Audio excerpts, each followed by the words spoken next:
Zay no makasikan'indro fa mbola ao anatin'ny tontolo politika hatrany dia Fikaonan-doha momba ny fivoahana amin'ny krizy to Madagasikara no nokarakarain'ny ankolafy Zafy niarahana tamin'ny antoko Kintana tamin'ity androany ity tetsy amin'ny Hôtel Ibis tetsy Ankorondrano tetsy isan'ny Nivoaka tao anatin'izany ny tokony fanatanterahana fifidianana lalampanorenana markontoana sirako tarson.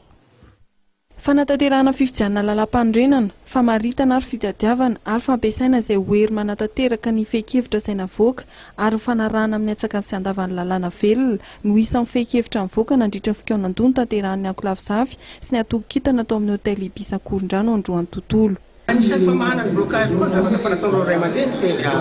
vato izay mamory ireo ray aman-dreny rehetra ifandinidy dia ny sommet zany tokony atao ireo mba hanapahana tsika zao dia hoentiny atao hoe feuille de route raha zohina zao le feuille de route zay tsy nitanterahana izy rehetra dia io no mahabloquer ny zavatra amin'ny ary izy moa nanao ny feuille de route ireo communauté internationale nanao azy nefa tsy naharaka ny fanatanterahana zany.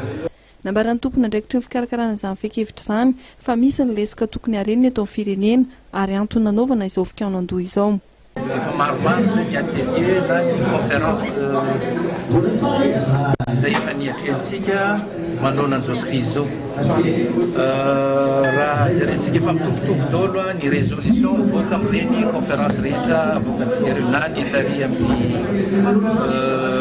alefana janary ny 22 régions zany na tary amin'izay 20 zay nokarakarain'ny FFKM dia somary mitovitovy daholo ny fangatahany vahoaka amin'ireny conférence rehetra ataontsika ireny. Aminay zany ireny zany mba hitanay zany zao atsanganay commission anankiray délégation anankiray iona amin'ireo mpitondra zay mbola seketriny zao ireo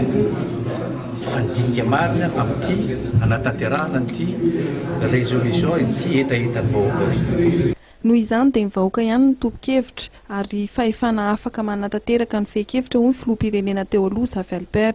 araka ny nambara tao aorian'ny fivoriana dia hoentiny eo anivon'ireo tompony andraikitry atsokajiny eo anivon'ny tetezamita ny feikevitra ary omena izany avokoa mahasoa fivahiny monina sy miasa eto Madagasikara.